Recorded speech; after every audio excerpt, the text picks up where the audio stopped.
ശ്രീ ചിത്തിര തിരുനാൾ മഹാരാജാവിന്റെ 30ാമത് നാടുനീങ്ങൽ വാർഷിക ദിനം ആചരിച്ചു. തിരുവനന്തപുരം കവടിയാർ കൊട്ടാരവളപ്പിലെ പഞ്ചവടിയിൽ പുഷ്പാർച്ചന നടത്തി.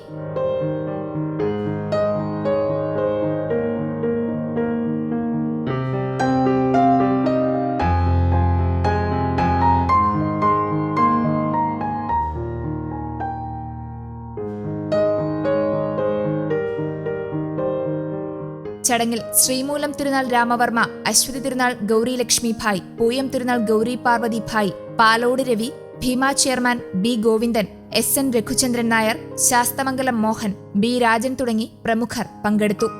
News desk, Kerala Kaumudi.